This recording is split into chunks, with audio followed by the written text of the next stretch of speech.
অর্থের জোর বেশি। আপনার আমার আছে কি আমাদের নিজেদের শ্রম, মেধা, আমাদের শারীরিক শক্তি, মানসিক শক্তি, আমাদের উপস্থিতি। ঠিকাদারের সাথে যদি আমাদের পারতে হয়, এই ঠিকাদার যদি বাংলাদেশ থেকে বিলুপ্ত করতে হয়, তাহলে আপনাকে আমাকে সবাইকে ঐক্যবদ্ধ হয়ে পরবর্তী যে সমস্ত কর্মকাণ্ডগুলো আসতেছে, কর্মসূচিগুলো আসতেছে, আমাদের সকলকে সেখানে সহযোগিতা করে সবার উপস্থিতি নিশ্চিত করে আমাদের দাবি বাস্তবায়ন করার জন্য আমাদেরকে লড়াই সংগ্রাম করে যেতে হবে। এই জন্য কারা কারা উপস্থিত আছি বলেন, কারা কারা রাজি আছি বলেন। আন্দোলনে ডাক দিলে আপনারা কি ঘরে বসে থাকবেন না মাঠে নামবেন? যদি দাবি বাস্তবায়ন চান তাহলে আপনাদের প্রত্যেককে মাঠে নামতে হবে।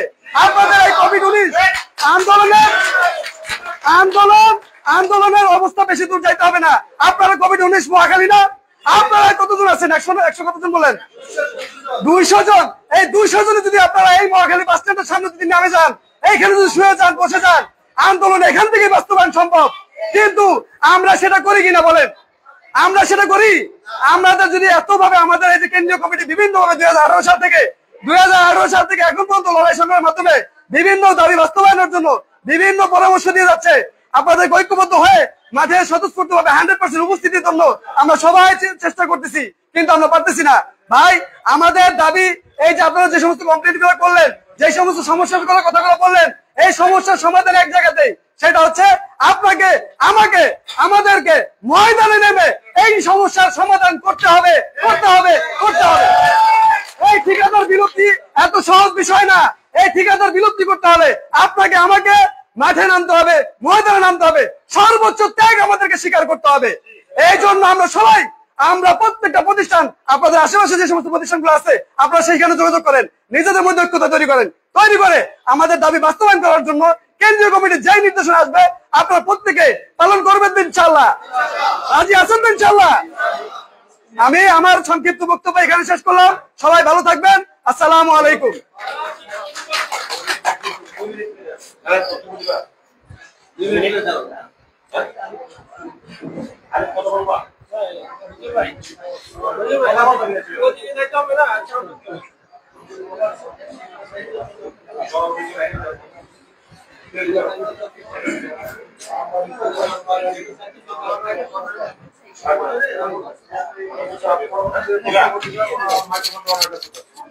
এখন আপনাদের সামনে বক্তব্য রাখবেন কেন্দ্রীয় প্রতিনিধি এবং কেন্দ্রীয় কমিটির সংস্কারের একটা কমিটির আইন উপদেষ্টা।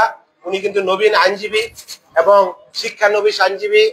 বর্তমানে আমাদের আউটসোর্সিং এর একটা আইন পরিষদের একটা আইন প্রচার সম্পাদক হিসাবে ওনার নাম আছে এনায়েত ভাই। এখন আপনাদের সামনে মূল্যবান কথা বলবেন আমাদের আইনজীবী এনায়েত ভাই। ধন্যবাদ। সম্মানিত উপস্থিতি, আসসালামু আলাইকুম। একটা অপরাধ একদিনে সংগঠিত হয় নাই, অনেকদিন লাগে একটা অপরাধ সংগঠিত হতে, আবার একটা অপরাধকে নিষ্পত্তি করতে সময় লাগে। আপনারা যেহেতু এতদিন ধৈর্য ধরে আসছেন, আপনাদেরকে অসংখ্য ধন্যবাদ। কোভিড-19 যারা স্বাস্থ্যকর্মী ছিল তাদেরকে আসলে শুনছি যে মুক্তিযোদ্ধার চাইতে বড় খেতাব দেওয়া হবে। এটা আমরা তখন মিডিয়ায় ঢালাও ভাবে প্রচার করছি। তাদেরকে প্রণোদনা দেওয়া হবে, তাদেরকে অনেক কিছু অনুদান দেওয়া হবে, তাদেরকে চাকরি সবার আগে জাতীয়করণে স্থায়ীকরণ করা হবে, ধরনের প্রতিশ্রুতি দেওয়া হয়েছে।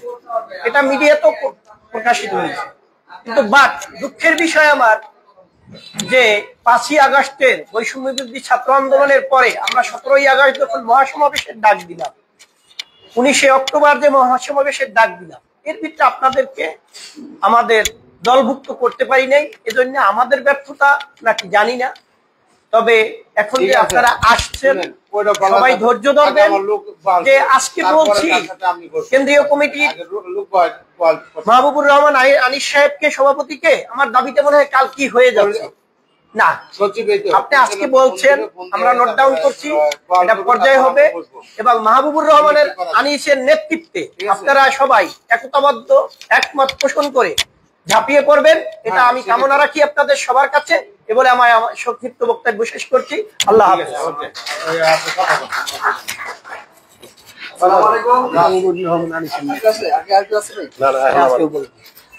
আপনাদের মাঝে এখন বর্তমান পরিষদ কেন্দ্রীয় কমিটির সম্মানিত সাংগঠনিক সম্পাদক মোহাম্মদ মুজিবুর রহমান ভাই। আসসালামু আলাইকুম। আমি জানি আপনারা ভালো নেই, আমিও ভালো নেই। আপনাদের ভালো থাকাই আমাদের ভালো থাকা। যেহেতু আপনারা ভালো নাই, আমিও কিন্তু ভালো নাই। আপনারা আউটসোর্সিং এ চাকরি করেন, আমিও আউটসোর্সিং এ চাকরি করি। আজকের এই সম্মানিত আয়োজন যারা করেছেন, আমাদের একটা বোন লাকি আপা, ওনার আমন্ত্রণে কিন্তু আমাদের আজকে আসা।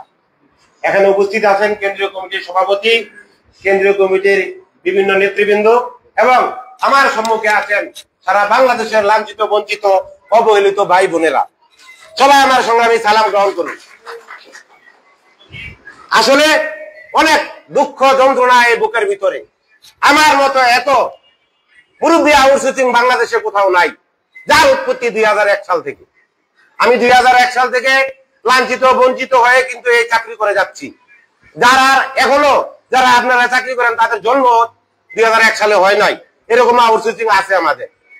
তো আমাদের আউটসোর্সিং এর মধ্যে যে বিভাজনটা সৃষ্টি হয়, আজকে যে ঢুকে আর 2001 সালে যে ঢুকছে, তার বেতন কিন্তু বৈষম্য নাই, একটা সম পরিমাণে। এই কারণে কিন্তু আমাদের মান মর্যাদা অনেক জায়গায় ক্ষুণ্ণ হয়। তারপরে আমরা এটা মনে করি না, কারণ আমরা সবাই সহযোদ্ধা, একটা পরিবার, একই পরিবারে আমরা চাকরি করি। তো যেহেতু এই লাঞ্ছনা বঞ্চনা থেকে মুক্ত হওয়ার জন্য আমি চেষ্টা করেছি, আমার জীবনকে মুক্ত করার জন্য, আমার ভবিষ্যৎ প্রজন্মের জন্য আউটসোর্সিং এ চাকরি না করা লাগে। এর জন্য কিন্তু আমার লড়াই সংগ্রাম, যার উৎপত্তি হয়েছিল 2018 সাল থেকে। এই মাহবুবুর রহমান আনিস যখন বাংলাদেশ ব্যাংকে আমার প্রতিষ্ঠানে গিয়েছিলেন, ওনার একজন প্রতিবেশী আছে বাংলাদেশ ব্যাংকের joint director Ferdous Alam sir, ওনার মাধ্যমে উনি আমাকে পরিচিত করে দেন। বলে দিচ্ছেন যে বাংলাদেশ ব্যাংক থেকে একজন সহযোদ্ধা তোমার হাতে দিলাম, যার নেতৃত্বকে তুমি সাদরে গ্রহণ করে কমিটিকে বাস্তবায়ন করার জন্য যা যা প্রক্রিয়া করবা। তো তখন থেকে এই মাহবুবুর রহমান আনিস সাহেবের সাথে আমি আছি। এর মধ্যে কমিটি হয়েছে, বিভাজন হয়েছে, অনেকে অনেক মন্তব্য করেছেন।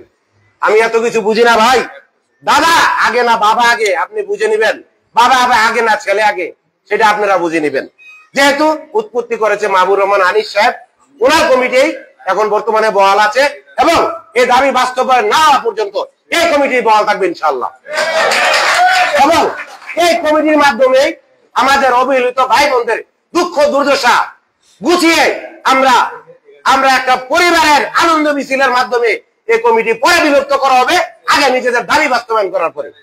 অনেক খুচুকরি মা এই কমিটি নিয়ে কথা বলতেছেন, আমি তাদেরকে দেড়তন করতে বলতে চাই, ভাই কমিটি নিয়ে কেউ বিলুপ্ত বা অগোছালো কথা বা নিন্দনীয় কথা না বলি, দাবি আদায়ের স্বার্থে সবাই ঐক্যবদ্ধ হয়ে কাজ করি। আপনার দাবি, আমার দাবি, সকলের দাবি কিন্তু একটাই।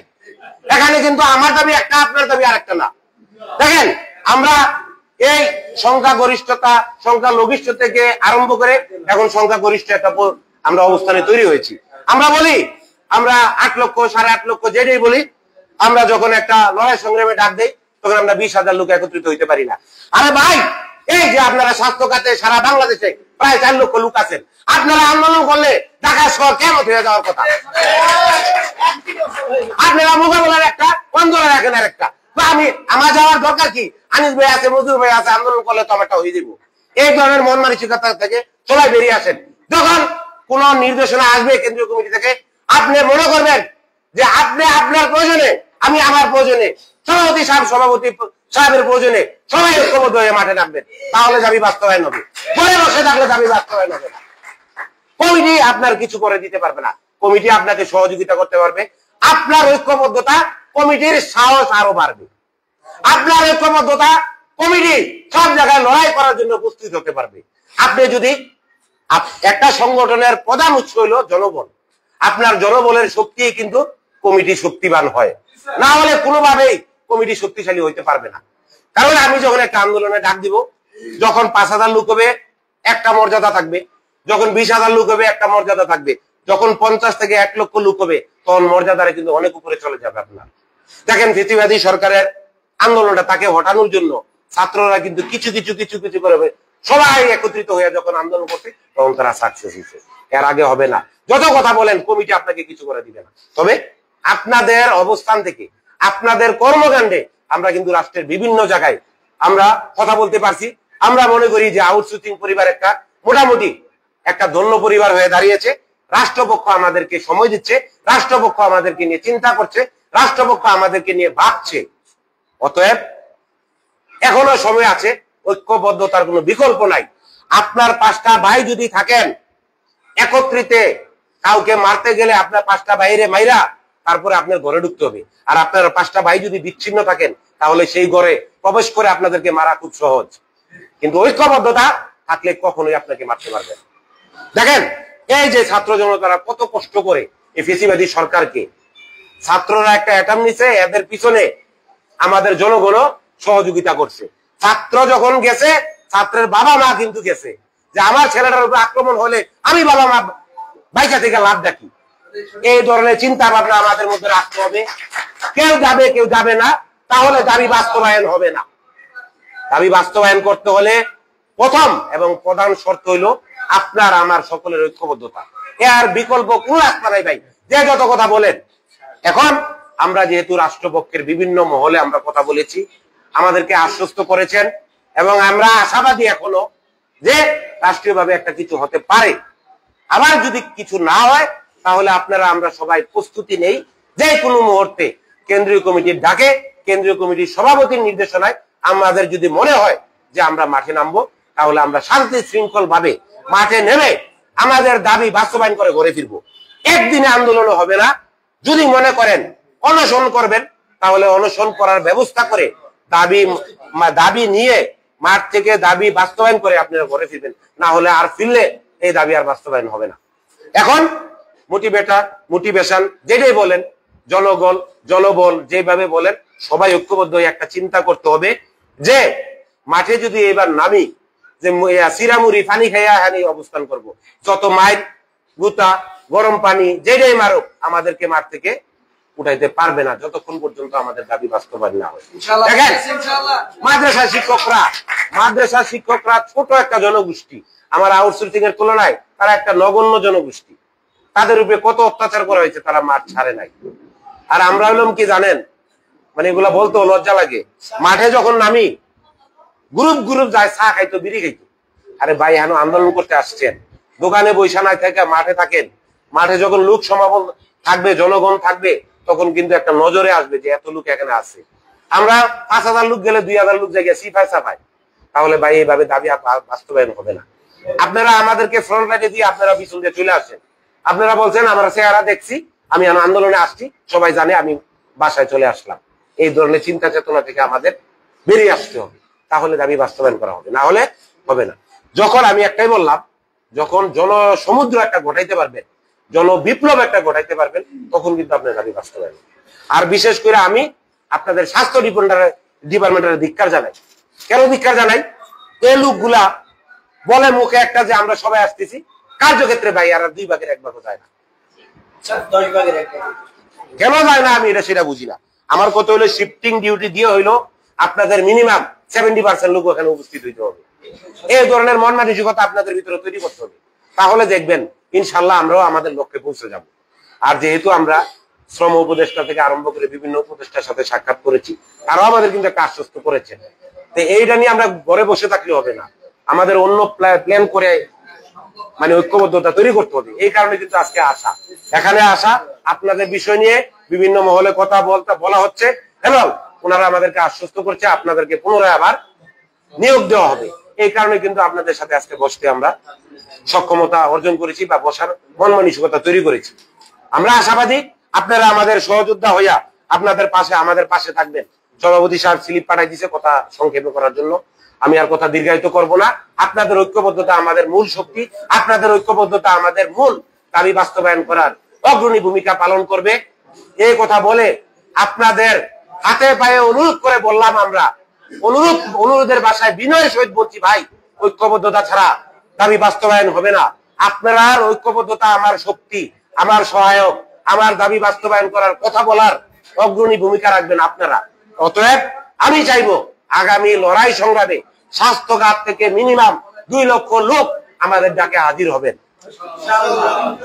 তারপরে আমরা ইনশাল্লাহ আমাদের দাবি বাস্তবায়ন করে ঘরে ফিরবো। যেহেতু মিটিং আছে, আবার কথা বলতে হবে, এমনি গলার অবস্থা ভালো না। দোয়া করবেন আপনারা আমাদের জন্য, আল্লাহ যেন আমাদেরকে সুস্থ রাখে। আমরাও দোয়া করি আল্লাহ যেন আপনাদেরকে সুস্থ রাখেন। আপনারা আমরা সবাই মিলে আমাদের দাবি বাস্তবায়ন করবো ইনশাআল্লাহ। এই প্রতিশ্রুতি দিয়ে আমি আমার কথা শেষ করছি, সবার সুস্বাস্থ্য দীর্ঘায়ু কামনা করে ধন্যবাদ জানিয়ে কেন্দ্রীয় কমিটি আমাকে এই কথা বলার সুযোগ করে দেওয়ার জন্য কেন্দ্রীয় কমিটির সভাপতি সাহেবকে আন্তরিক অভিনন্দন জানিয়ে আমার বক্তব্য এখানে শেষ করছি। সবাই ভালো থাকবেন, সবাই সুস্থ থাকবেন। দেখা হবে রাজপথে, কথা হবে স্লোগানে। ধন্যবাদ সকলকে।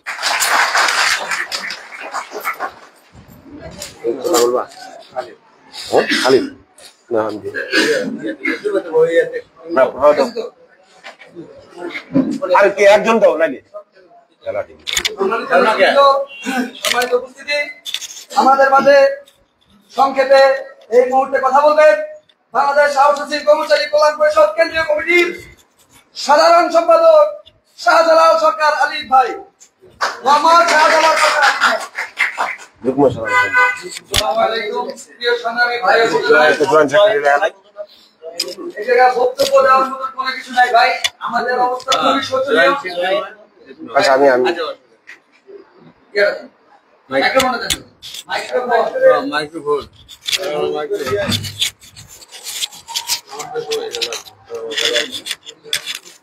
এই জায়গায় বক্তব্য দেওয়ার কিছু নাই ভাই। আমাদের অবস্থা খুবই শোচনীয়। আমাদের বিভিন্ন জায়গায় চাকরিচ্যুত করা হচ্ছে, বিভিন্ন জায়গায় অত্যাচার, অবিচার, নিপীড়ন, নির্যাতন করা হচ্ছে আমাদের উপরে। এই সব যদি আমরা অতি দ্রুত কোনো পদক্ষেপ না নেই, আমরা যদি রাজপথে না নামি, আমাদের দাবি বাস্তবায়ন হবে না এবং আমাদের এই নির্যাতন, নিপীড়ন আমাদের ভবিষ্যৎ প্রজন্মকেও বহন করতে হবে। সেই পরিপ্রেক্ষিতে আমি আমার সংক্ষিপ্ত বক্তব্যে বলে যাব যে আমরা সবাই রাজপথে নামার জন্য প্রস্তুত হই। অতি দ্রুত আমাদের রাজপথে নামার জন্য ডাক আসবে কেন্দ্রীয় কমিটির পক্ষ থেকে। আমরা স্বতঃস্ফূর্ত ভাবে এই রাজপথে অংশগ্রহণ করব এবং আমাদের যে ভবিষ্যৎ আন্দোলন, সে আন্দোলন বাস্তবায়ন করব এবং আমাদের দাবি বাস্তবায়ন হওয়ার আগ পর্যন্ত আমরা রাজপথে অবস্থান করব। দাবি বাস্তবায়ন করে তারপরে ঘরে ফিরব। যতক্ষণ পর্যন্ত আমাদের দাবি বাস্তবায়ন না হবে, ততক্ষণ পর্যন্ত আমরা রাজপথে অবস্থান করব। এতে যদি আমাদের মৃত্যুবরণ করতে হয়, আমরা রাজপথে মৃত্যুবরণ করব, তারপরে থেকে মুক্তি পাবো ইনশাল্লাহ। আমরা এই মুহূর্তে মুগদা মেডিকেল থেকে আসলাম। ওই জায়গায় আমাদের 200 থেকে 250 ভাই বোনের চাকরিচ্যুত করা হয়েছে। সেই জায়গায় খুবই অবস্থা শোচনীয় অবস্থা। তারা কান্নায় ভেঙে পড়েছে। কারো বাবা অসুস্থ, কারো মা অসুস্থ, কারো বাবা মা কেউ নাই, কেউ একাই আছে, স্বামী স্ত্রী দুইজনে কাজ করে, কেউ বা আবার শুধু স্ত্রী কাজ করতেছে, তার স্বামী নেই, বাবা মাও নেই। এই অবস্থায় তারা এখন কি করবে তারা ভেবে পাচ্ছে না। আমাদের ভিতরেও ভাই এরকম অনেকেই আছে যার আগেও কেউ নাই, পিছেও কেউ নাই।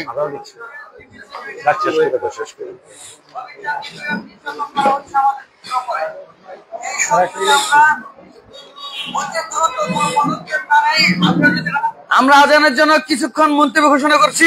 ধন্যবাদ।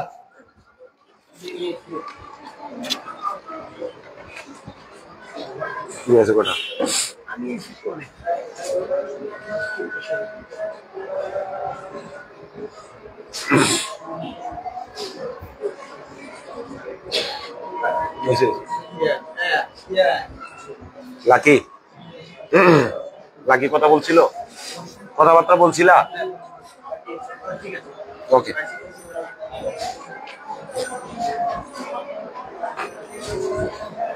কিছু কই যা আরে বিড়ি গেবি?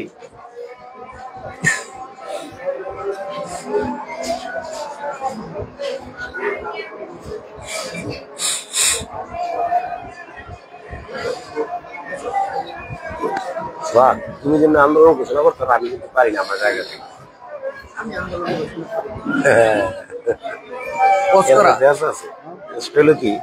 কি 7 কর্মদিবস বলছে, 7 কর্মদিবস জুলাই আমার হাতে টিপ দিচ্ছে পরে কিন্তু আমি বলছি ভাই আজকে আমার বিষয় কিছু বলবেন নি, আমি বলার দরকার নাই, অবস্থা ভালো। এখন আমি কি ওনার গুরুর বাদ দিয়ে আমি গুরুর কথা ছাড়া